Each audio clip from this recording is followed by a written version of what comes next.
A paz, queridos. Que bom estarmos aqui novamente no nosso programa semanal da Escola Bíblica Dominical para nós darmos sequência à nossa série de estudos baseado no profeta Daniel. E hoje nós chegamos na lição de número 3. E a lição de número 3, ela tem como título O Deus que intervém na história.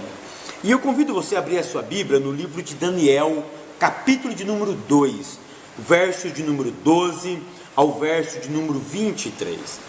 Profeta Daniel, capítulo 2, do verso 13, do verso 12 ao verso de número 23. Mas eu gostaria, queridos, que vocês lessem todo o capítulo. Por quê? Porque a aula de número 3, o Deus que intervém na história, nós vamos fazer uma abordagem total do capítulo de número 2 de Daniel, tá? As nossas lições, nós vamos fazer um estudo de 13 semanas, serão 13 aulas sobre o livro de Daniel. A primeira aula foi uma introdução, foi uma visão panorâmica, tá? Tanto de fatos históricos, espirituais e políticos, tratando sobre a vida do livro de Daniel e da vida do profeta também, tá? A partir da aula número 2 até a aula número 13 serão 12 aulas, e nessas 12 aulas serão basicamente uma aula tratando cada capítulo do livro de Daniel. Então a aula de número 3, ela vai tratar sobre o capítulo 2. A aula de número 4, ela trata sobre o capítulo 3.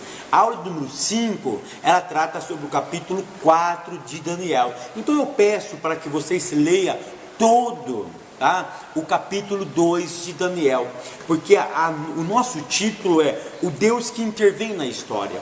Eu começo então a minha aula perguntando: será que Deus, ele intervém na história pessoal dos seres humanos? Será que Deus intervém na história política da humanidade? Será que Deus intervém na história dos reinos deste mundo? Nós vamos ver nessa aula que o Deus que criou os céus e a terra, ele é um Deus que intervém na história humana.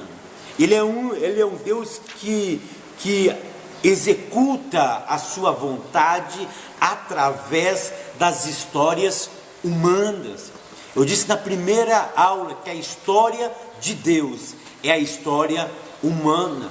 Conforme o homem vai executando inconscientemente, para alguns teólogos, e eu acredito dessa forma também, ainda que seja inconsciente, os homens vai desenhando, ou vai arquitetando, vai construindo os planos de Deus, porque nada foge do controle de Deus.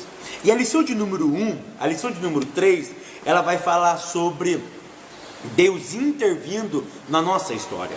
E o capítulo 2 do livro de Daniel, ele começa de uma forma muito interessante.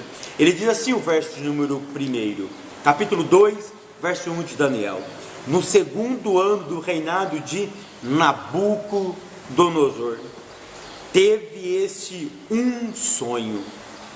O seu espírito se perturbou e passou-lhe-se o sono. A Bíblia diz que um dia Daniel ele estava recém-formado, e Nabucodonosor teve um sonho. E este sonho, ele perturbou de forma assim demasiada a vida deste rei. A Bíblia diz que ele teve um sonho, e esse sonho começou a lhe perturbar. E a temática do capítulo 2 vai girar em torno do sonho de Nabucodonosor. Esse sonho que lhe perturbou é o motivo de todo o capítulo de número 2. Então, ao ler o capítulo 2, nós veremos o Deus de Israel no controle absoluto de toda a situação, cumprindo seus propósitos, mesmo por meio de incrédulos gentios, que nesse caso é Nabucodonosor. Ainda que ele era um homem supersticioso, mas Deus iria cumprir o seu propósito através da vida deste homem. Observe que os atos divinos que protegeram seus servos e que glorificaram o nome do Senhor. Então nós vamos ver que a temática do capítulo 2 é o sonho do rei Nabucodonosor. E a temática do sonho dele envolve tanto o que? O milagre e a providência e a proteção de Deus referente aos seus servos fiéis. No tópico de número 1, diz assim: o sonho perturbador de Nabucodonosor. Isso nós encontramos do capítulo 2 de Daniel, do verso 1 ao verso de número 15. Tá? E eu quero começar essa aula, esse tópico, dizendo uma coisa: será que Deus fala através de sonhos ainda hoje? Essa é uma questão muito debatida, né? Pessoas passam a vida pensando que seus sonhos são atos revelatórios de Deus. Muitos crentes sempre nos procuram e sempre nos contam sonho, achando que Deus está se revelando através de sonhos. Tá? Um dia, uma parente nossa, né, a minha tia, ela chegou para nós e disse que a minha avó, que já tinha falecido, veio até ela, e da nossa família ninguém era crente, né? Ninguém era crente. Eu, o meu irmão e um primo nosso foram os primeiros evangélicos da nossa família.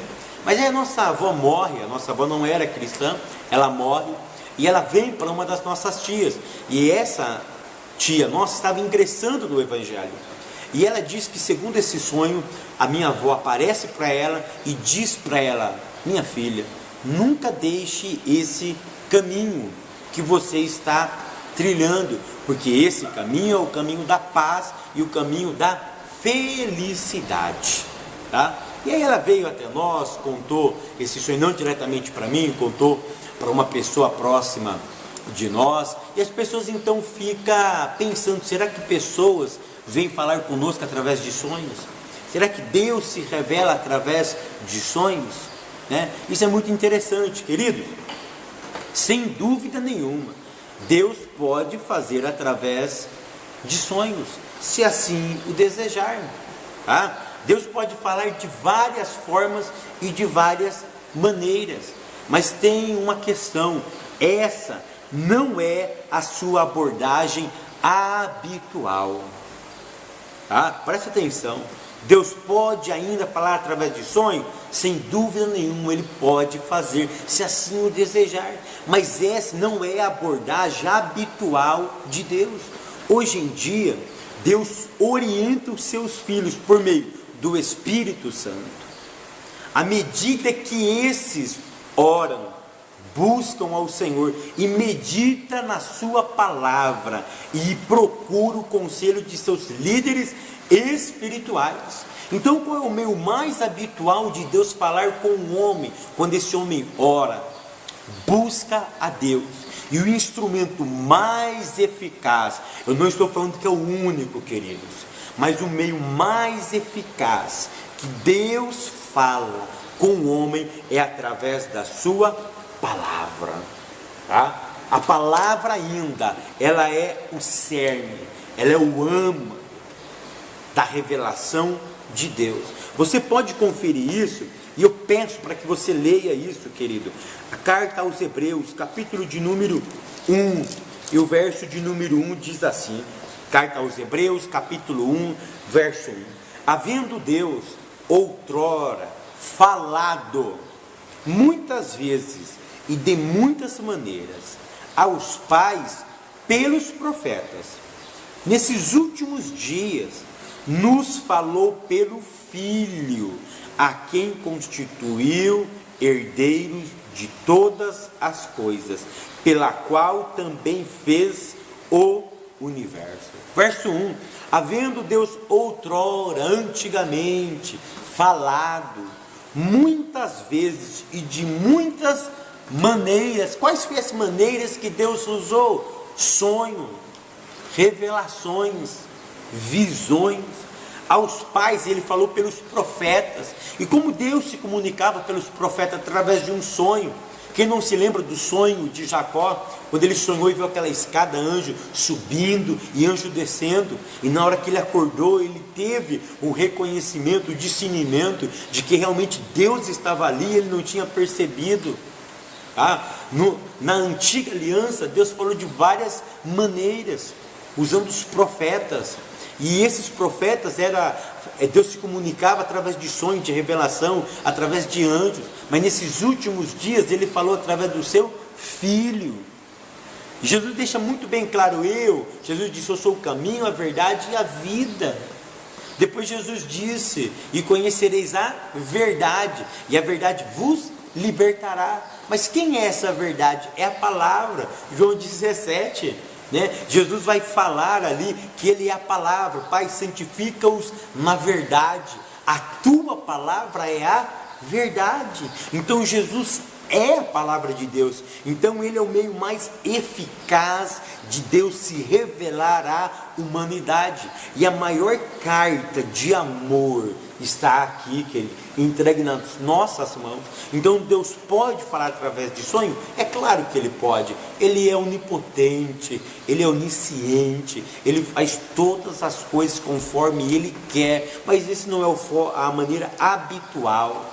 Deus fala através da sua palavra e através dos nossos líderes espirituais. Há um grande perigo, querido.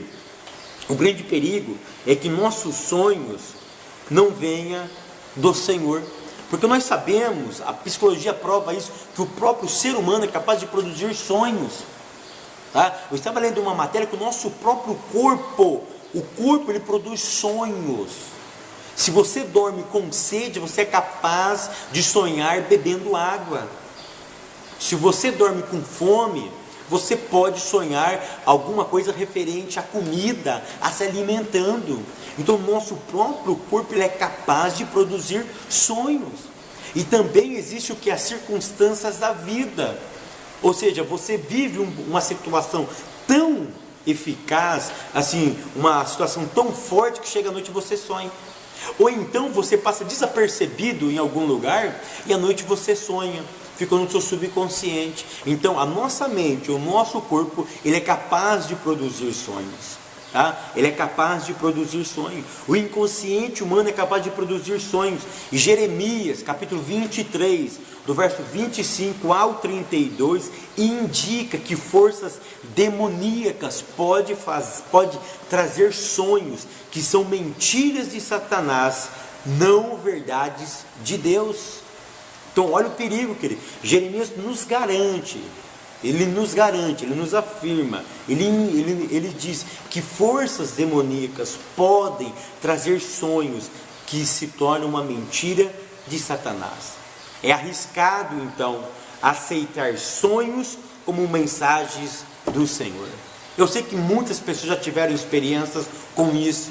Eu não estou negando a infalibilidade de Deus. Eu não estou negando a multiforme sabedoria de Deus aqui, irmão. Pelo amor de Deus, quem sou eu para limitar o poder do Eterno? Ele tem supremacia, mas a maneira mais eficaz é através da sua palavra. A maneira mais eficaz é através dos conselhos dos líderes espirituais. E a maneira mais eficaz é o Espírito Santo falando conosco através da sua santa e bendita palavra. Então vamos tomar muito cuidado com isso, tá? A Bíblia diz que o sonho de Nabucodonosor, só uma coisinha, no original, dá-se a entender que Nabucodonosor não sonhou uma única vez, ele teve vários sonhos, ele teve várias vezes, ele dormia e acordava por causa do sonho. Ele sonhou o mesmo sonho várias vezes. É isso que nos indica o original. E a Bíblia diz que o sonho dele, o sonho de Nabucodonosor o perturbou. É muito interessante que a palavra perturbou significa golpear. Ele foi golpeado. É como se esse sonho levou ele a nocaute. Ele foi golpeado com uma arma e ele ficou imune. Ele ficou sem poder de reação. tá? Ele ficou sem poder de reação. Ele não teve reação por causa do sonho. O sonho foi mais forte do que a sua faculdade mental. O sonho foi tão forte que deixou ele impossibilitado de uma reação. E ele não conseguia fazer nada, absolutamente nada, que esse sonho o incomodava. Isso é muito interessante. Então, no original, ele sonhou várias vezes o mesmo sonho. Ou pode-se entender também, que alguns autores vão confirmar isso, que Nabucodonosor, ele sonhou por partes. E cada vez que ele sonhava, isso ia perturbando ele. Tá? Então, a palavra perturbar significa golpear. O rei foi golpeado e encheu-se de ansiedade, insegurança e medo. E essa perturbação fez o quê? Fez ele fazer uma convocação extraordinária. E ele convocou os sábios, para que os sábios fossem até ele e pudesse interpretar o sonho. E simplesmente não queria que só interpretasse, mas também que fizesse ele lembrar do sonho, porque teve um detalhe: Nabucodonosor esqueceu do sonho. Aí vem uma pergunta: será que ele esqueceu ou ele não queria realmente falar o seu sonho?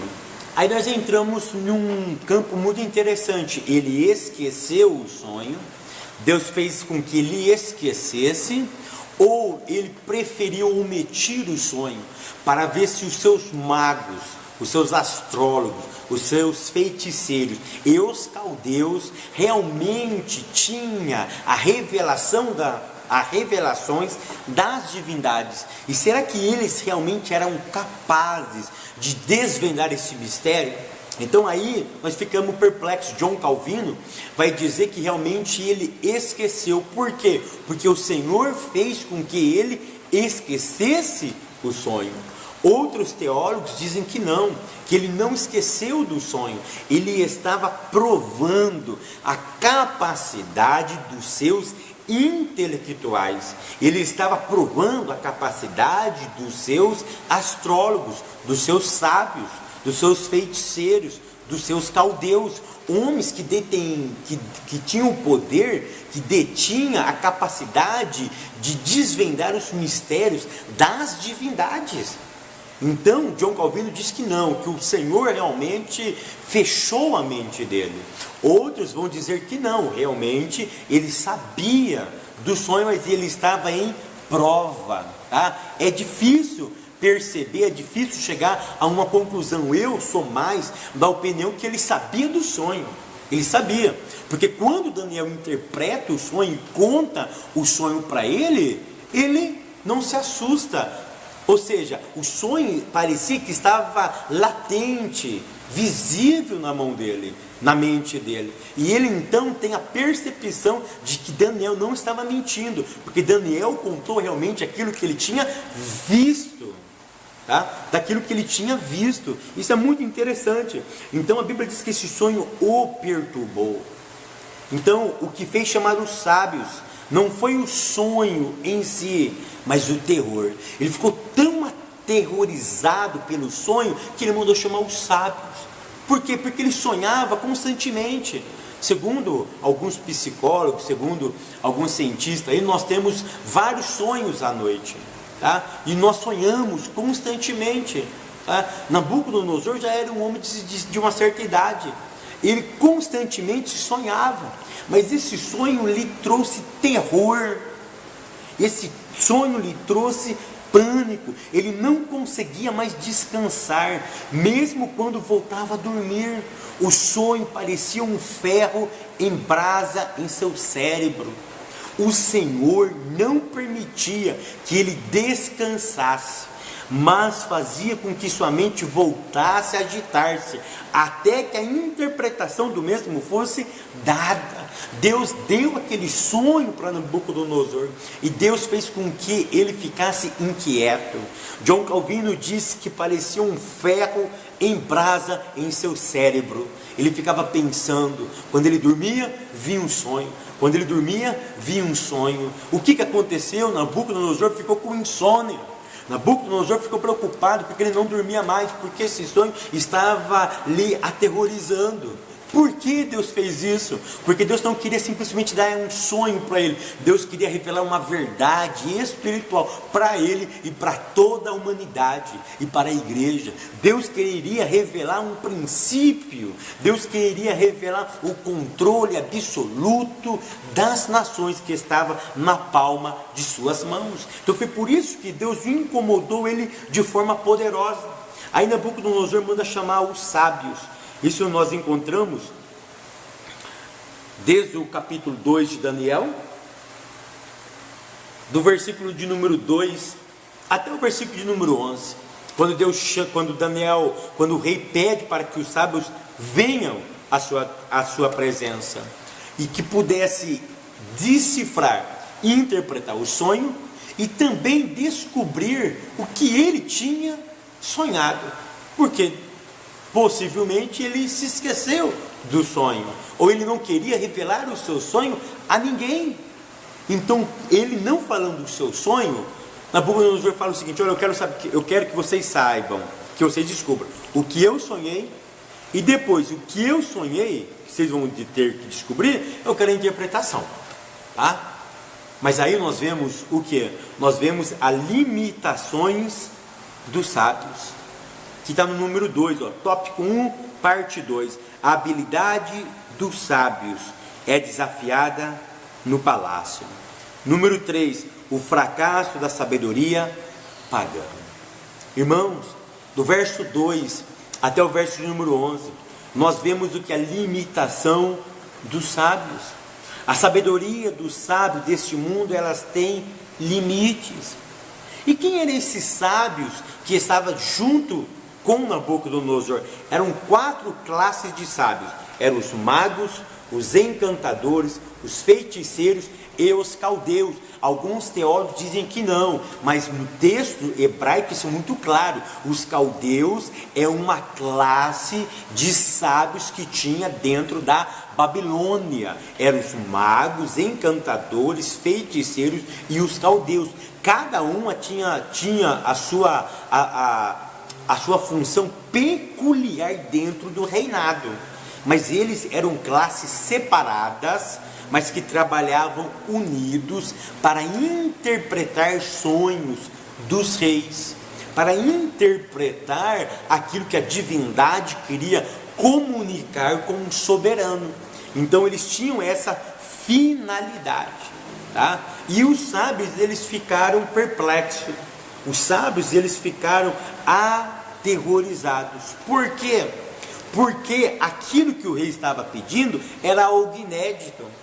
Nunca na história humana alguém tinha pedido aquele pedido a nenhum mago de reino algum, porque eles sempre tinham o costume de interpretar aquilo que lhe contava. Mas agora surge algo inédito. Olha, vocês vão contar algo que vocês não sabem. Olha, eu sonhei um sonho, mas o que você sonhou eu não sei. Eu quero que você descubra o que eu sonhei e interprete o que eu sonhei.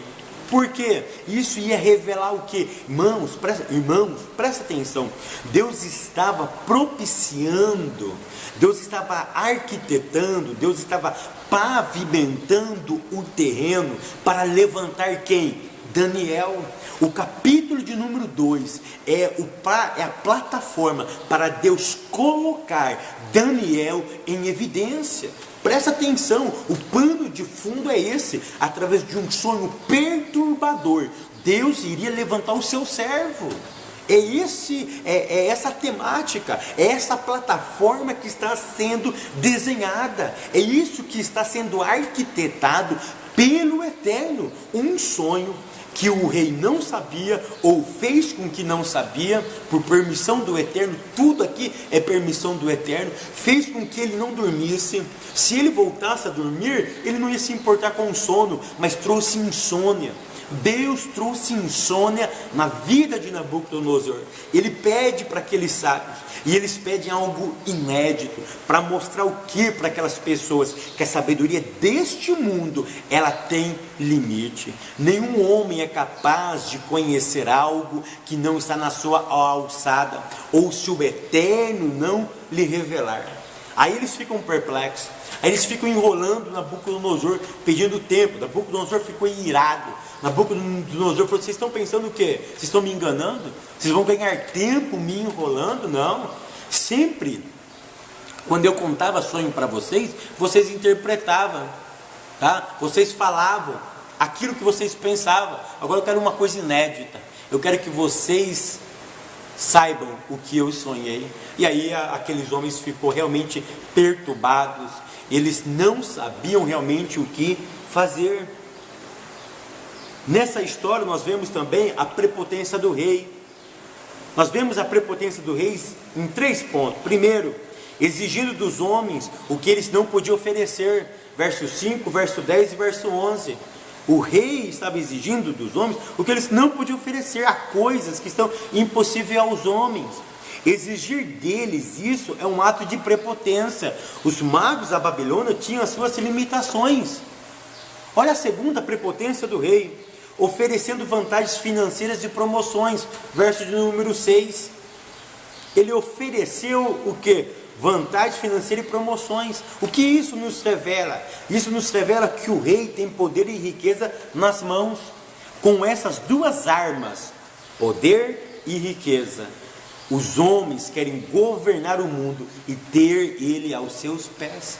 Olha a terceira prepotência do rei: determinando o extermínio dos sábios para satisfazer um capricho pessoal. Isso você vê no verso 5, 8, 9, 12 e verso número 13. O rei ele não respeitou as limitações dos sábios. No verso 8, o rei acusa-os de esperteza. No verso 9, acusa os sábios de conspiração. E no verso de número 12, ele determina o extermínio sumário de todos os sábios da Babilônia. Então no verso número 12, querido, olha o que diz no verso número 12. Daniel capítulo 2, verso 12. Então o rei muito se irou e enfureceu, e ordenou que matasse a todos os sábios da Babilônia. Ele ficou tão enfurecido que ele mandou matar todos os sábios da Babilônia. Irmãos, preste atenção. Eu disse no começo da aula, eu disse agora há pouco, que Deus está por detrás. Foi Deus que deu o sonho. Foi Deus que permitiu que ele não se lembrasse, ou que ele não permitisse que contasse a ninguém. Foi Ele que permitiu que essa coisa nova e inédita acontecesse, de alguém revelar o que ele tinha sonhado, porque Deus estava planejando o quê? Colocar Daniel em evidência, colocar Daniel como um profeta dentro da Babilônia. Mas Satanás é astuto. Sempre quando Deus está trabalhando, o Satanás, ele quer colocar o seu dedo, ele quer colocar, ele quer arquitetar o seu plano, e ele é astuto. Ele é astuto. Olha o que ele permite. Olha aqui, querido, nós vemos também, sabe o que? A atuação maligna. Aí o que o diabo pensou? Já que esse circo está montado, eu vou colocar fogo na lenha, eu vou colocar mais fogo, eu vou jogar mais lenha nesse fogo. Esse picadeiro vai pegar fogo. O que ele colocou no coração do rei Nabucodonosor? Vamos mandar matar todos esses homens. É aqui nós vemos a astúcia do maligno, a sua maneira sagaz de agir. Satanás havia perdido uma batalha, mas tentaria arrancar disso uma vitória, ao providenciar que Daniel e seus 3 amigos fossem mortos. Por quê? Porque ele colocou no coração do rei mandar matar todos os sábios. Por quê? Porque Daniel, no verso 8, decidiu não se contaminar com o manjar do rei. Ele decidiu ser fiel. Então, quando Deus proporcionou isso, e Satanás se aproveitando disso, ele coloca o seu dedo no meio.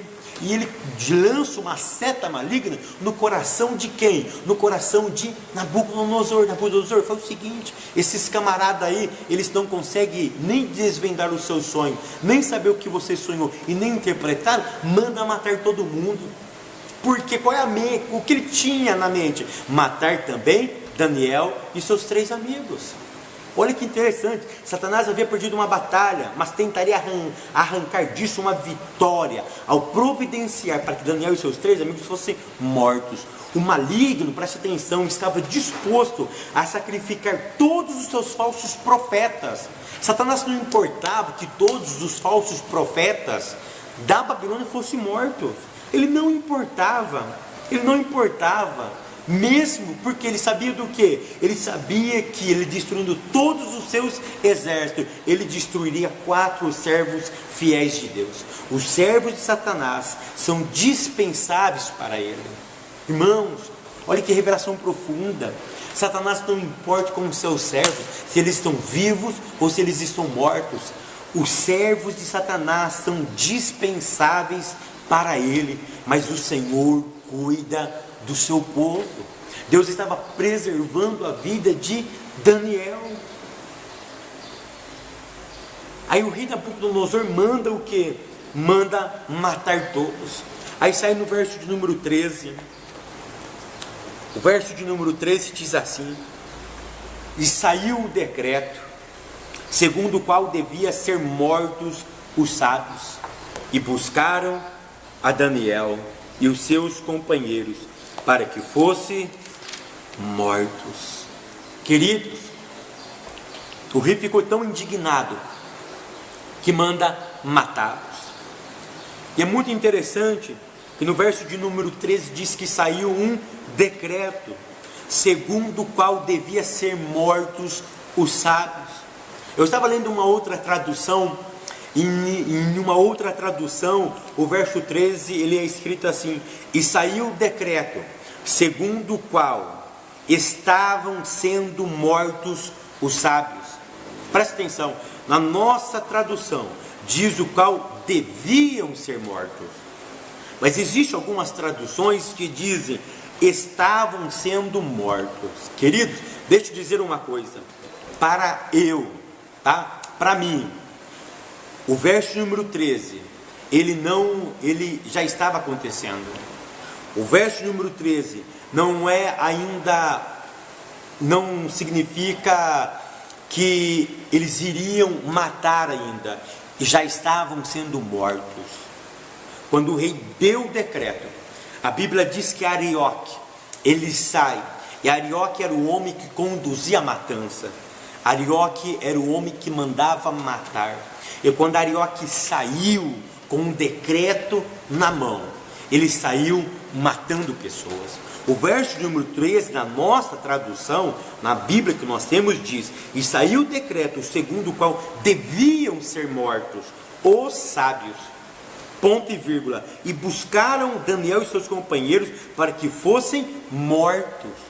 Em outras traduções, e isso dá uma ideia no original, e diz: e saiu o decreto segundo o qual estava sendo mortos os sábios, e buscaram agora quem? Daniel e os seus amigos para serem mortos. Daniel foi buscado para morrer, porque Arioque tinha que cumprir a vontade do rei, e ele já estava matando pessoas. E Daniel agora seria a próxima vítima. Queridos, Daniel agora seria a próxima vítima. Então, para mim, os sábios já estavam sendo mortos. E agora Arioque vai buscar a Daniel para ser morto. E quando chega no ouvido de Daniel, Arioque chega e diz: Daniel, vamos ser mortos. Daniel olha para eles. Então Daniel falou avisadamente e prudentemente a Arioque, capitão da guarda do rei, que tinha saído para matar os sábios da Babilônia. Arioque tinha que cumprir o seu edito. Arioque tinha que cumprir o mandado do rei. Arioque era um homem de matança do rei. Ele tinha que executar. Ele já tinha pego alguns sábios que sabiam, que estavam presentes na primeira reunião. Agora, quando chega diante de Daniel, ele diz avisada e prudentemente a Arioque. E respondeu, no verso 15, e respondeu e disse a Arioque, encarregado do rei: por que se apressa tanto o mandado da parte do rei? Então Arioque explicou o caso a Daniel. Duas coisas que nós entendemos aqui, no verso número 15. Por que se apressa tanto o mandado da parte do rei? Daniel aqui, de forma ousada, ele usa a palavra apressa, o verbo apressar. Por que você está tão apressado em cumprir o mandado do rei contra a minha vida? Eu não sei o que está acontecendo. Eu não sei porque você quer me matar. Eu não sei, ou seja, Daniel ele não sabia do que tinha acontecido na corte. É por isso que no verso de número 15, a Bíblia diz: então Arioque explicou o caso a Daniel. Querido, essa expressão então Arioque explicou o caso a Daniel. Presta atenção, aqui nós vemos a intervenção de Deus. Por quê? Porque ele saiu para matar e não para explicar caso. Ele saiu para executar o mandado. Ele não saiu para explicar o mandado. Ele não saiu para dar justificativa. Ele saiu como um executor. Mas para Daniel foi diferente. Ele explica o caso a Daniel. Você sabe o que significa isso? Deus intervendo na história humana. No verso de número 15, a Bíblia diz que então falou Daniel avisada e prudentemente a Arioque, capitão da guarda. A maneira com que Daniel falou para Arioque, Deus se revelou a Arioque, concedendo o que no coração de Arioque? Graça. Concedendo o que no coração de Arioque? Misericórdia. Concedendo o que? Intervenção divina no coração de Arioque. E a Bíblia diz então que Daniel disse: Arioque, por que tu está tão louco para me matar? Você está apressado. O verbo aqui apressar dá a ideia do que? Vamos morrer agora. Vamos para a sentença agora. Eu não tenho tempo de te explicar. Eu tenho só que cumprir uma ordem. Qual é essa ordem? É de te matar, Daniel. Eu não posso lhe explicar. Eu não posso. Vamos rapidinho. Eu tenho que lhe matar. Mas a Bíblia é cheia de providência. A Bíblia está repleta de interferência de Deus na história humana. Então Arioque explicou o caso a Daniel. Ele contou para Daniel: o rei Nabucodonosor teve um sonho. E ele sonhou algo que está ali perturbando, está com insônia. Ele está possesso da vida. Nenhum dos sábios, nenhum dos astrólogos, nenhum dos feiticeiros, nenhum dos caldeus foi capaz de saber o que ele sonhou e de interpretar o seu sonho. Aí a Bíblia diz no verso 16: e Daniel entrou e pediu ao rei que lhe desse tempo para que pudesse dar a interpretação. Irmãos, quinta-feira, hoje é domingo, estou gravando domingo, tá? Hoje é dia 12 de outubro, hoje é domingo, mas na quinta-feira eu estava lendo essa história, sentado na minha casa, e eu comecei a chorar. Eu comecei a me emocionar, pensando o momento difícil que esse moço estava passando. O que passou na mente de Daniel naquele momento? Por quê? Porque Daniel ele não sabia. Daniel ele era ignorante acerca deste caso. Mas por que Daniel não sabia? Possivelmente Daniel ele tinha acabado de sair da universidade. Daniel possivelmente, ele tinha acabado de sair dos 3 anos na Universidade de Babilônia. E a Bíblia diz que ele saiu melhor 10 vezes do que os outros universitários, do que os outros sábios, do que os outros feiticeiros, astrólogos e caldeus. Daniel e seus 4 amigos eram 10 vezes melhor do que os outros. Mas por que eles não souberam da primeira? Por que eles não participaram da primeira reunião? John Calvino disse que isso foi providencial. Deus lhe poupou da primeira reunião para dar mais ênfase na providência sobrenatural de Deus na história do homem. Foi para deixar a história mais emocionante. Foi para realmente mostrar para nós hoje que Deus cuida do seu povo e que nenhum dos seus planos pode ser ofuscado, porque quando Deus determina algo, algo tem que acontecer. E Daniel, ele não soube, Daniel ficou ignorante acerca do caso. Por isso, podemos imaginar quão assustado Daniel estava. Queridos, eu li essa passagem e eu comecei a chorar. E saiu um decreto para matar. No original, em algumas traduções dizem que estavam sendo mortos os sábios. Agora eles chegaram para um menino de 17 anos. Falou: Daniel, vem aqui, você vai morrer. Queridos, eu fiquei imaginando essa cena e comecei a chorar. Você imaginou hoje? Alguém chega aqui agora, eu estou gravando dentro da minha igreja, alguém chega naquela porta, tem uma porta aqui na minha lateral, ele chega e diz: Fábio, vem aqui, eu vou te matar agora. Como que fica o meu psicológico? Como que fica a minha mente? Como que fica o meu sistema nervoso? Eu não sei, mas por que você vai ser morto agora? Calma, não, mas por que você vai ser morto agora? Eu vim aqui para te executar. O Calvino diz que nesse momento Deus entra, o Espírito Santo começa a dominar os sentimentos de Daniel, porque o texto não nos revela o que? Não nos revela desespero, não nos revela que ele entrou em pânico, mas ele entra diante do rei e pede tempo. Isso daqui me emocionou muito, porque ele estava assustado.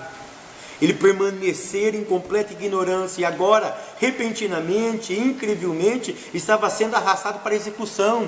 Ele precisava ser fortalecido por Deus, a fim de recompor e implorar algum prazo ao comandante e ao rei, para que pudesse relatar ao rei o seu sonho e fornecer a interpretação.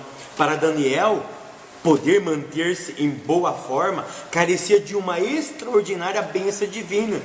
De outra maneira, sua mente ter-se-ia entorpecido pelo terror. Daniel, nesse momento, ele foi controlado pelo Espírito Santo. O Espírito Santo entrou na mente de Daniel e conseguiu controlar as emoções de Daniel.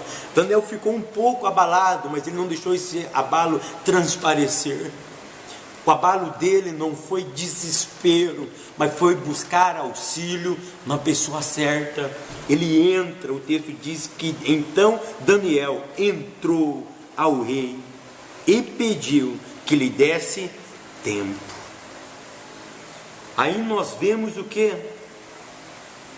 No tópico 2, a atitude sábia de Daniel, do verso 16 ao verso de número 30. Daniel, ele foi sábio. Daniel, ele foi um homem ousado. Ele pediu tempo. Ele entrou lá para o rei e disse: Rei, me dá tempo. E por que o rei concedeu tempo para ele? Possivelmente porque ele não estava na primeira reunião. E isso já foi o propósito de Deus. Olha Deus querendo pôr Daniel em evidência, irmãos. Irmãos, entenda esse mistério. Deus colocando Daniel em evidência. Por isso que ele omite ele da primeira reunião. Agora ele está diante do rei. E ele pede então para o rei: eu quero tempo. Eu quero tempo para que eu possa interpretar aquilo que você está me pedindo. Não me mate assim. Me dá uma oportunidade. A ousadia, a atitude sábia de Daniel. No número 1 diz a cautela de Daniel. E Daniel foi tão cauteloso que essa cautela de Daniel revela 3 pontos de sabedoria. O primeiro ato de sabedoria de Daniel é que ele pede tempo. Por que ele pediu tempo? Pedir tempo é o mesmo do que ousadia. Mas ousadia nesse texto significa reconhecer as suas limitações. Ele reconhecia que era incapaz de resolver o problema do rei. Então ele pede tempo. Segunda atitude de Daniel, ele pediu ajuda aos seus amigos. Verso de número 17. Então Daniel foi para casa. Eu não tenho tempo aqui para explicar essa expressão. Então ele foi para casa. Por que ele foi para casa? Isso é profundo, queridos. Então Daniel foi para casa e fez saber o caso a quem? A Ananias, a Misael e a Azarias. Irmãos, isso é profundo. Daniel, ele tem um capricho aqui de não revelar o nome babilônico deles, porque Ananias já tinha sido mudado o seu nome. A Bíblia diz que Misael já tinha sido mudado o seu nome. Azarias já tinha sido mudado o seu nome, mas ele, nesse caso, ao escrever, ele não revela o nome babilônico dos seus amigos. Por quê? Porque isso tem uma conotação espiritual, porque cada nome dele significava o quê? Uma interferência de Deus na vida desses homens. Então Daniel agora ele vai pedir ajuda, para que esses 3 moços que já tiveram experiências com o Eterno, tivesse a possibilidade de ter mais uma experiência com o Eterno. E ele chama esses 3 moços, contou o caso para eles e disse: vamos fazer uma campanha de oração, vamos entrar em oração, vamos pedir misericórdia a Deus, vamos orar. A segunda atitude sábia de Daniel foi pedir ajuda. Querido, o reverendo Hernandes, ele diz o seguinte: nós ainda temos um recurso eficaz, as nossas orações. Se você não puder, pede ajuda, pede ajuda. E é tão interessante que a terceira atitude de sabedoria de Daniel foi pedir misericórdia a Deus. Verso 18, para que pedissem misericórdia ao Deus dos céus. Eles mais uma vez reconheceram o que eram ilimitados, impossibilitados, e que eles iriam morrer se Deus não intervesse nessa história. Eles iriam morrer. Então Daniel teve cautela, Daniel teve sabedoria. Eles reconheciam suas limitações. Eles sabiam que eram criatura e não criador. Eles entendiam que somente aquele que estava acima das estrelas, acima do sol, acima da lua, era capaz de resolver esse mistério. É por isso que diz o verso 17: então Daniel foi para sua casa e fez saber aos seus 3 amigos. Verso 18, para que pedisse misericórdia ao Deus dos céus. Ou seja, o Deus que é o controlador dessas coisas, o Deus que está acima do sol, da lua, das estrelas, para que pudesse intervir nessa circunstância, sobre este segredo, sobre este mistério, a fim de que Daniel e seus companheiros não perecessem com o resto dos sábios da Babilônia. Sabe o que nós aprendemos aqui? Muitas coisas, mas uma coisa eu quero deixar gravar na mente de vocês: a oração é um ato de humildade e não de arrogância. Sabe o que nós aprendemos aqui? Que esses 3 moços não oram para si, mas oram por Daniel. Você sabe o que nós aprendemos aqui? Companheirismo. Eu vou estar do lado do meu amigo, orando, até que o milagre aconteça na vida dele. Porque o responsável por interpretar o sonho não era Ananias, Misael e Azarias. O homem que tinha responsabilidade de interpretar o sonho era Daniel. E nenhum deles, nem Ananias, nem Misael e nem Azarias foram arrogantes, dizendo: não, Daniel, se Deus não revelar para você, Ele se revela para mim. Ele contou o caso para Ananias, ele contou o caso para Ananias, para Misael e para Azarias, e eles concordaram de pedir misericórdia ao Deus dos céus para que revelasse a Daniel o sonho e a interpretação do sonho. Isso é muito interessante, querido. A oração é um ato de humildade e não de arrogância. E eles pediram o quê? Eles pediram para que Deus revelasse o mistério. A expressão aqui é segredo. Esse termo no hebraico é raz. Raz é usado 8 vezes só nesse capítulo, tá? E significa mistério. E a palavra mysterion em grego, ela aparece 28 vezes no Novo Testamento. E a palavra raz, que aparece aqui no verso de número 18, como a palavra segredo, ou em outras traduções aparece a palavra mistério, o que significa? Significa uma verdade oculta, revelada apenas aos iniciados. É muito interessante, ou seja, então Deus iria revelar esse mistério para um homem que ainda não tinha tido uma experiência a respeito desse negócio, porque Daniel, a Bíblia deixa bem claro que ele recebeu esse dom, mas ele nunca tinha exercitado esse dom. Então, a palavra mistério significa uma verdade oculta, revelada apenas aos iniciados. Deus então iria revelar agora ao profeta Daniel, porque essas seriam as credenciais do seu ministério profético. É por isso, querido, que Deus estava arquitetando, Deus estava montando a plataforma, porque queria colocar Daniel como profeta dentro da Babilônia. Então esse mistério, que no original significa uma verdade oculta, que está oculta, que vai ser revelada apenas aos iniciados. Por quê? Porque Deus iria mostrar a sua glória para Daniel, porque Deus queria colocar ele em evidência. E essa história de Daniel sobre a oração, ela é tão linda, ela é tão maravilhosa, porque observa o que diz A.W. Tozer. Querido, sobre a oração, olha o que diz A.W. Tozer. Ele diz assim, abre aspas: a fé pode tudo aquilo que Deus pode, e a oração pode tudo aquilo que a fé pode. Se essa oração for feita pela fé, um convite à oração é, portanto, um convite à onipotência, pois a oração toma o Deus onipotente e o traz para dentro de nossas circunstâncias. Glória a Deus. Eu vou repetir a frase de A.W. Tozer.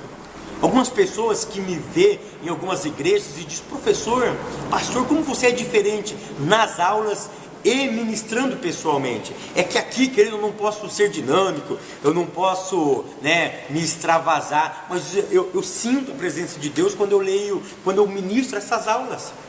Pessoas ficam assim, comparando eu aqui no vídeo e nas igrejas quando eu sou convidado. Eu estive recentemente aí em Brasília, as pessoas, nossa, mas como você é diferente. Eu estive recentemente na sede de Cosmópolis, do Belém, lá em Cosmópolis, e a esposa do pastor falou: nossa, mas como que você é completamente diferente pessoalmente ministrando a palavra de Deus, Mas aos poucos eu quero me soltando aqui também, porque aqui é ensinamento, tá? Aqui é ensinamento, Mas eu também prego, eu também faço ministrações, eu também prego em congressos, a gente também prega a palavra de Deus. Então eu tenho a minha parte de ensinador, mas eu tenho a minha parte também de pregador da palavra. Mas olha o que A.W. Tozer diz: a fé pode tudo aquilo que Deus pode, e a oração pode tudo aquilo que a fé pode, se essa oração for feita por fé.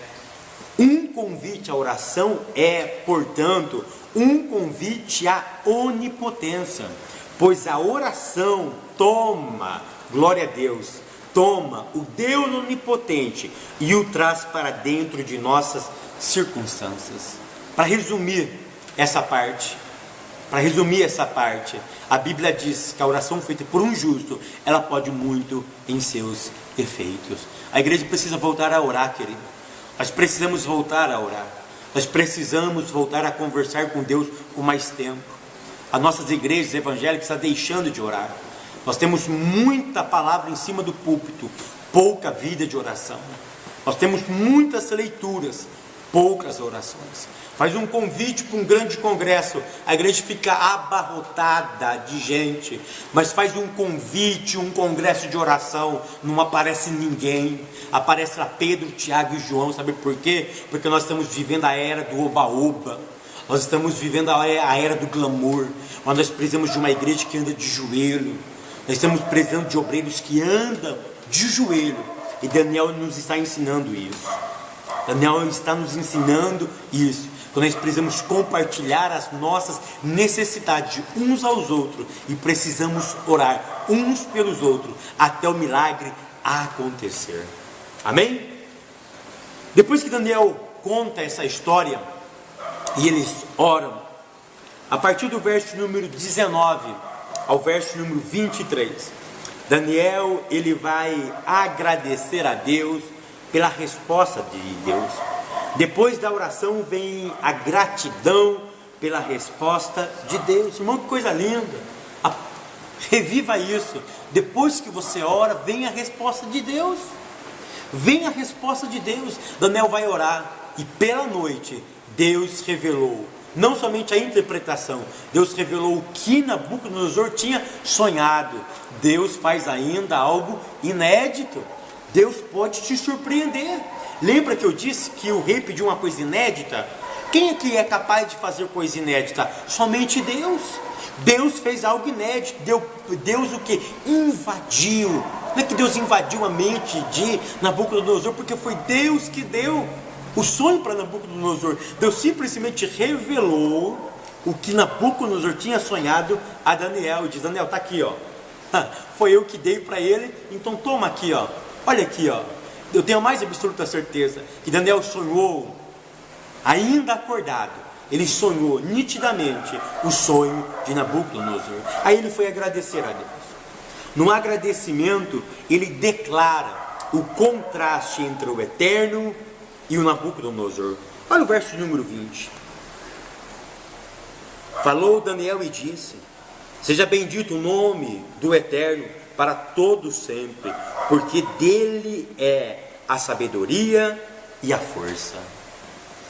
Nesse primeiro verso, Daniel exalta ao Eterno e ele mostra o que tem de diferente entre Nabucodonosor e o Eterno.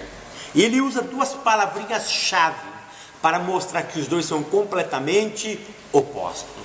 Ele diz: seja bendito o nome do Eterno para todos sempre, porque dele, o Eterno, é a sabedoria e a força.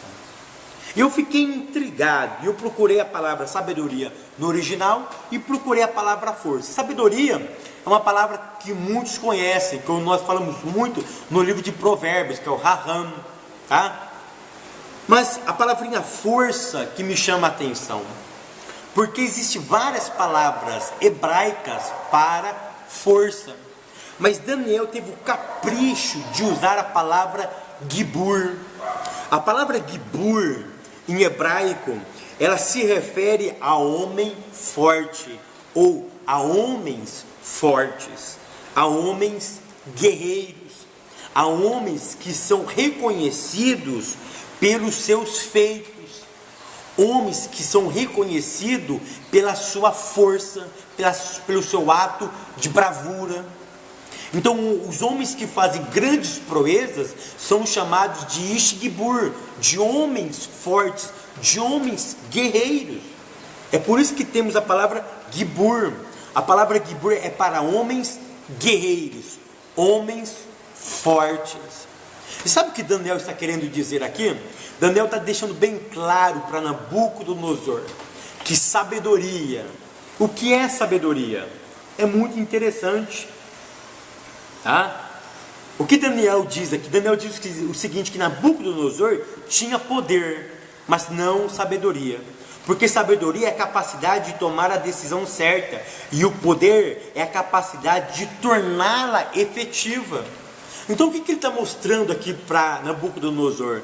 Nabucodonosor, o meu Deus, a qual eu sirvo, ele também é Gibur, ele é homem guerreiro. Ele é homem reconhecido pelos seus feitos. Ele é um homem reconhecido pelas suas atitudes. Você é reconhecido pelas suas atitudes. O meu Deus é reconhecido pelo que Ele também faz. Mas o que Ele faz, Ele consegue converter em praticidade.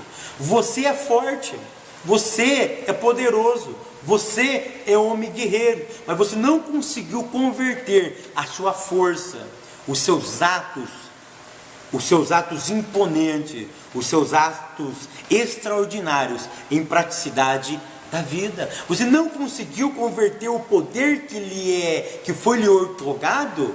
Você não conseguiu converter no que? Em decifrar os seus sonhos. Mas pode ficar tranquilo, que existe um homem que é mais poderoso do que você, porque nele reside aquilo que é completo. Nele reside a sabedoria e o poder e a força. Ele é homem poderoso. Ele é homem que faz coisas tremendas.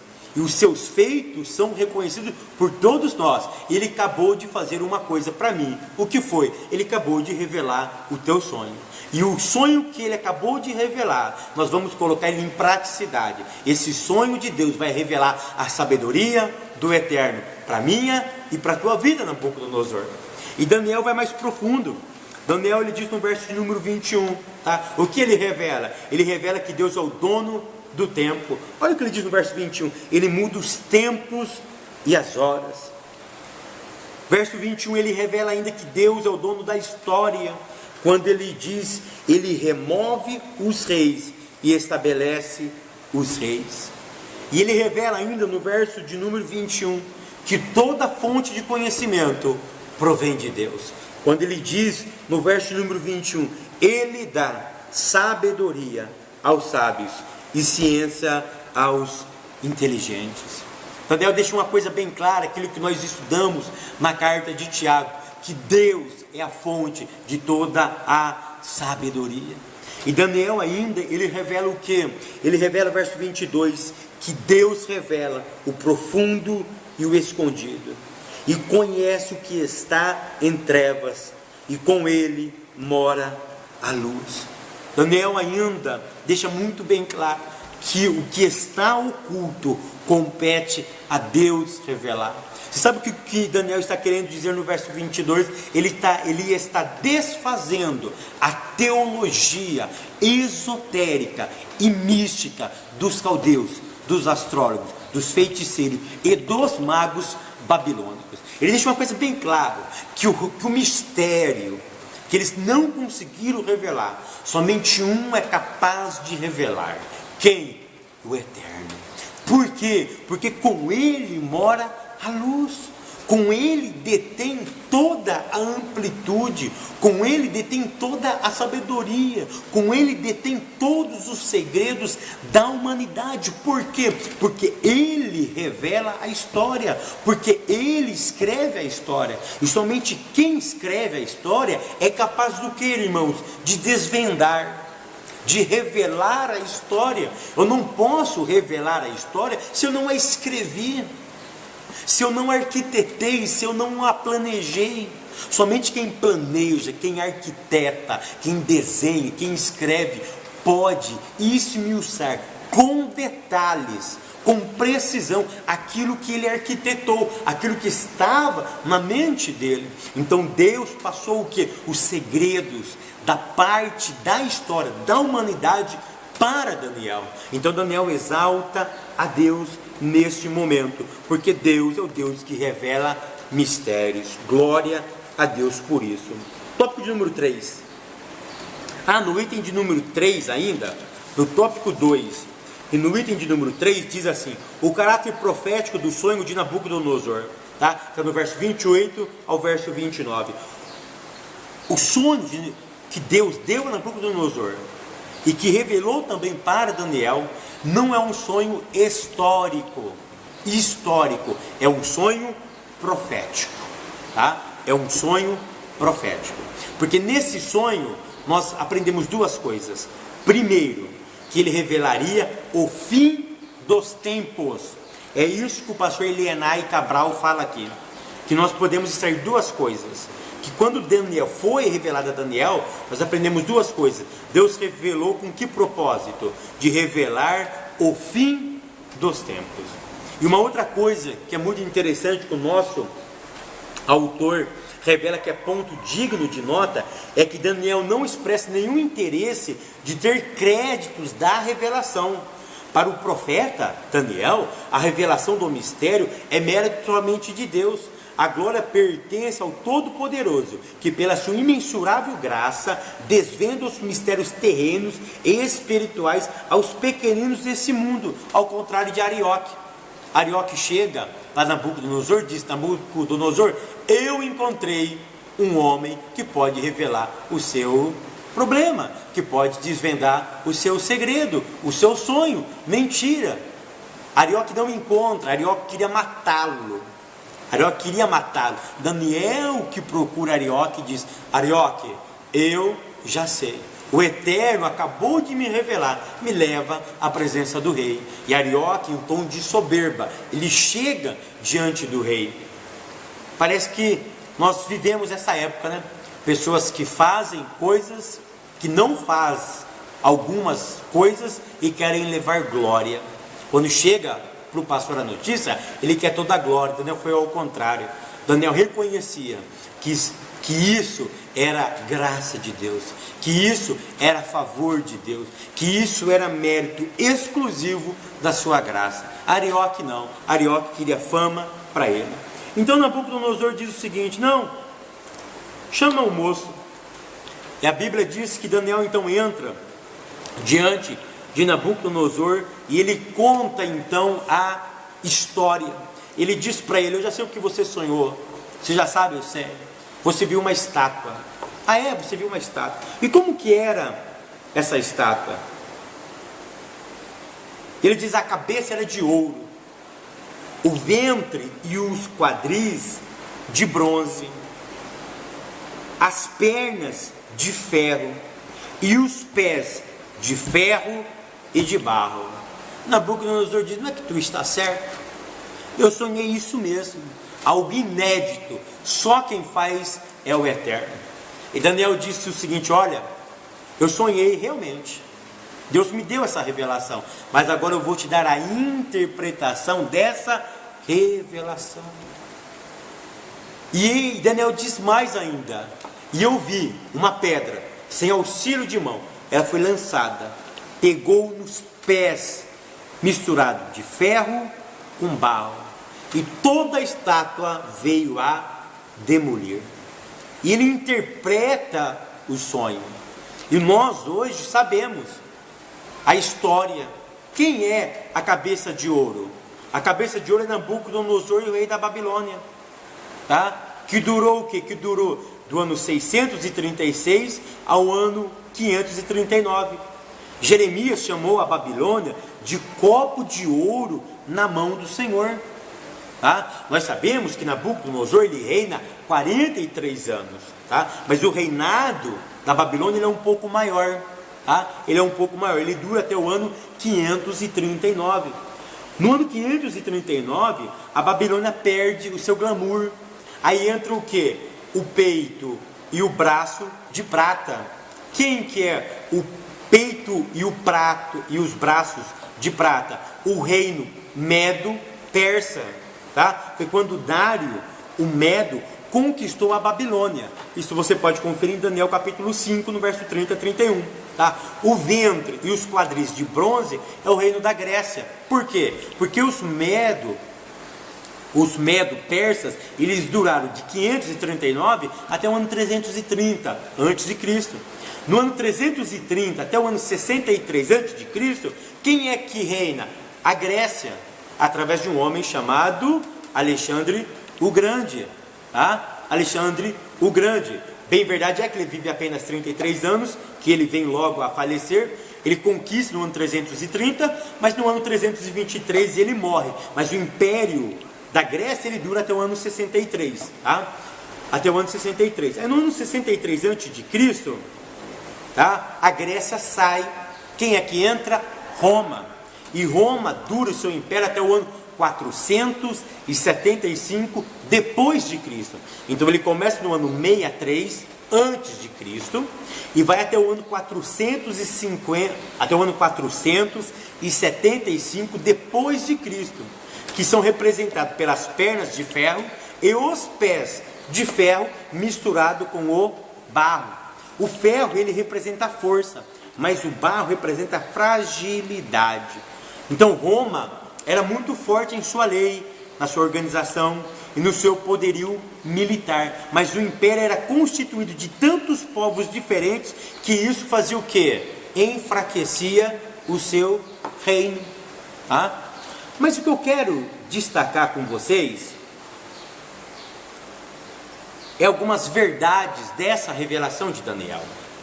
Eu queria, dentro dessa estátua, que eu tenho certeza que vocês vão levar mapa aí para suas classes, vocês têm muita coisa interessante na internet sobre isso, mas eu quero falar algumas coisas que algumas pessoas não falam sobre essa estátua, e que eu gostaria de falar para vocês algumas verdades sobre a estátua que Nabucodonosor sonhou.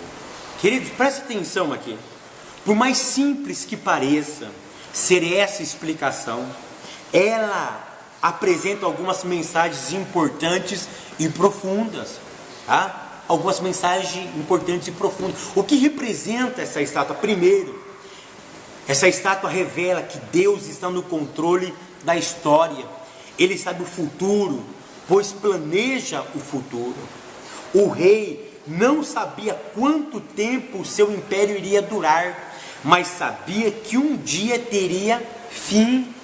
Na verdade, a Babilônia foi conquistada por um reino que Daniel chamou de inferior. Ele olha para Nabucodonosor e diz: Nabucodonosor, você vai ser substituído por um reino inferior. Então a primeira verdade que essa estátua nos revela é que Deus está no controle da história. Ele sabe o futuro, pois ele planeja o futuro. Segundo ponto, segunda verdade que eu quero dizer, o sonho revela que os empreendimentos humanos entram em declínio com o passar do tempo. Irmãos, essa é a grande verdade que nos ensina essa estátua. O sonho revela a imagem, essa grande estátua que começa com ouro, passa por prata, depois vai para bronze e depois vai para o ferro, até chegar no barro. Ela revela que os empreendimentos humanos entram em declínio com o passar do tempo. A imagem enorme e imponente não apenas era diferente em termos de valor, da cabeça para os pés. Por quê? Olha que interessante. Ela começava de ouro, mas ela terminava com barro. Ela era diferente em termos de valores, porque ela começava com ouro e terminava com barro. Mas também ela era diferente em termos de força, terminando com os pés feitos de ferro misturado com barro. Então o que essa estátua nos revela? Que os empreendimentos humanos, eles entram em declínio, porque ele começou com ouro e terminou com barro. Terceira verdade que ela nos ensina é que será difícil manter qualquer integração no fim dos tempos. O pé era misturado com dois elementos, ferro e barro. Então o que isso nos revela? Que será difícil manter qualquer integração no fim dos tempos. Os pés da imagem eram feitos de ferro e de barro. O ferro ele é resistente e durável, mas o barro é frágil e quebradiço. O ferro na imagem da aparência de força e de permanência, porém o barro indica justamente o contrário, ou seja, não dá liga, é instável. Sabe o que isso significa? Que no fim dos tempos, qualquer acordo, qualquer promessa feito entre os homens pode ser quebrável. O ferro, ele dá ideia, sabe do que também? Ele dá ideia de acordos, ele dá ideia de promessas, ele dá ideia de acordos firmados entre povos. Mas como o barro, ele representa o homem, e o homem ele não tem estabilidade, ele é um ser instável. Eu gostei muito de uma frase que o Dr. Caramuru ele falou uma certa vez, quando eu fui ver ele em Americana.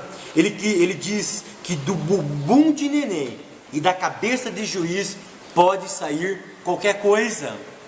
Então o que isso revela? A instabilidade humana em manter a sua palavra.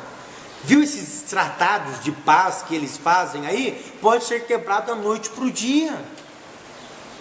Então essa é a terceira verdade que essa estátua nos ensina, que será muito difícil manter qualquer integração no fim dos tempos.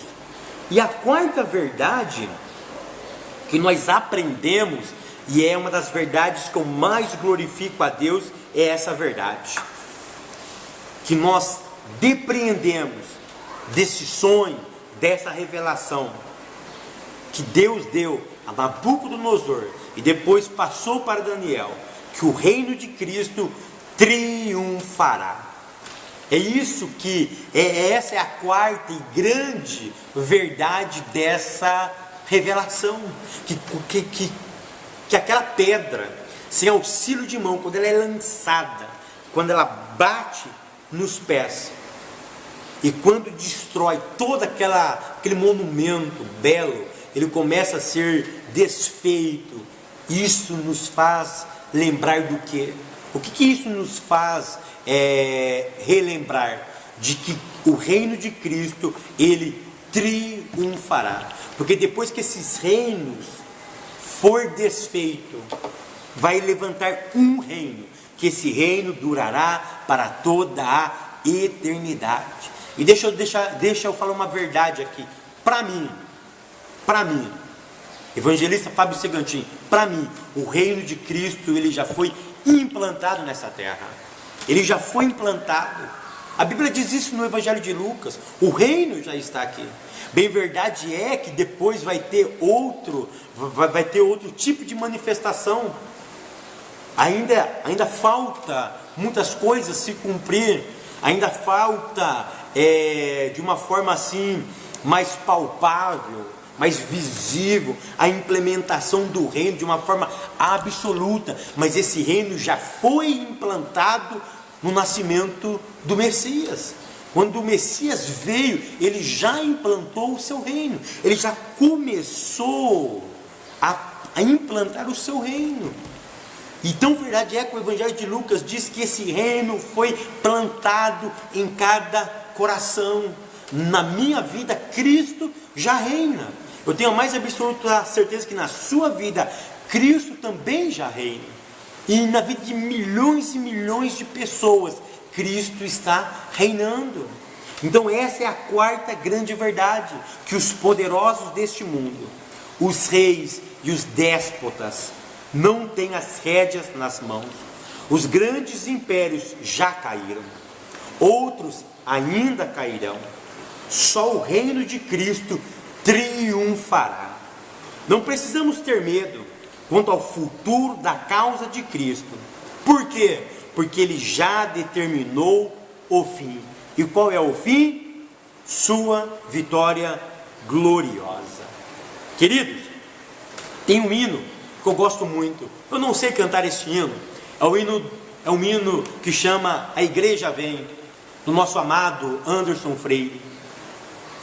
E em uma das suas estrofes ele diz o seguinte: a igreja vem com aquele que brilha mais que a luz do sol, dissipando as trevas, destruindo o mal. A sua face é um resplendor de glória, o céu derrama glória, porque a igreja vem, arrebatando com as portas do inferno, com barulhos de milagre, levantando um exército de vidas. É a igreja santa aqui perseguida. E olha o que ele diz agora na sua poesia: tentaram acabar com a base da igreja, Sem ela, a terra não povoaria o céu. Ela não teria força para adorar. Não haveria missionário em todo lugar. Mas o plano não deu certo.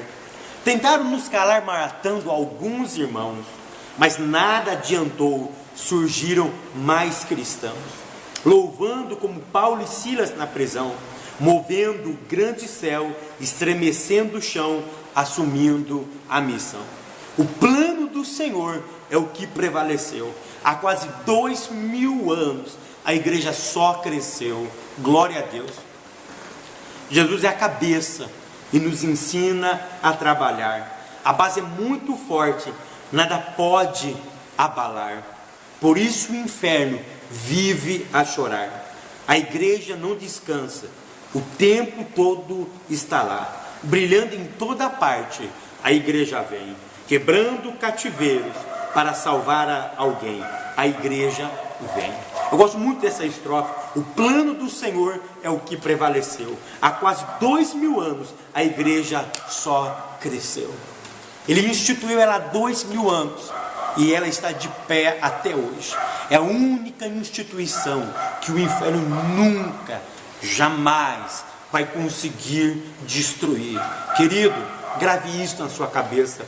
Leva isso para a tua classe, que esta revelação que Deus deu para Daniel e para Nabucodonosor nos garante que tudo nessa vida é passageiro, que tudo é perecível, que tudo vai passar, mas Deus triunfará juntamente com a sua igreja, que somos eu e você, que o inferno tentou destruir, como ele tentou matar Daniel, como ele tentou matar aqueles 4 jovens, Daniel e seus 3 amigos. Mas depois que Daniel deu essa interpretação, a Bíblia diz que Nabucodonosor colocou Daniel na posição mais alta da Babilônia, e aqueles 3 jovens em posições de destaque. Eu disse desde o começo da aula que o capítulo 2 foi a plataforma de Deus para colocar Daniel em evidência. A partir desse momento, Daniel foi reconhecido como profeta de Deus naquele lugar. O inimigo não prevaleceu, como ele nunca vai prevalecer sobre a igreja, porque a igreja já tem o seu destino final. E qual é o seu destino final? Glorioso. Aprenda uma coisa, querido, ou reviva uma coisa, que as portas do inferno não podem prevalecer. Ela não prevalecerá contra a minha vida, contra a tua vida. Jesus disse: as portas do inferno não prevalecerão contra a minha igreja. Se você é a igreja do Senhor, pode glorificar a Deus, porque essa estátua, ela nos revela muitas coisas, e uma das coisas que ela nos revela, que o destino final da igreja já está decretado por Deus, que tem o controle da história. É por isso que a nossa aula, ela tem como título, o Deus que intervém na história. Então creia em uma coisa, que Deus pode intervir na tua história sentimental, na tua história familiar, na tua história ministerial, na tua história profissional. O meu Deus, que interviu nas histórias do Antigo Testamento, nas histórias do Novo Testamento, Ele pode intervir na tua história hoje, agora. Basta nós permitirmos, basta nós buscarmos a presença de Deus, que como Deus se relacionou com homens no passado, como Deus se relacionou com Daniel, Ele quer se relacionar com você. Ele quer mudar a tua história, Ele quer mudar a tua vida, Ele quer ter a rédea nas mãos dEle. Ele quer que você permita que Ele controle a sua vida. Então que o Eterno possa controlar a minha e a tua vida. Lembra disso, que há quase 2000 anos a igreja só venceu, e ela nunca vai perder a batalha, ela nunca vai perder as rédeas. Por quê? Porque quem está no controle é poderoso. Que Deus continue abençoando os irmãos. Até semana que vem, querendo Deus.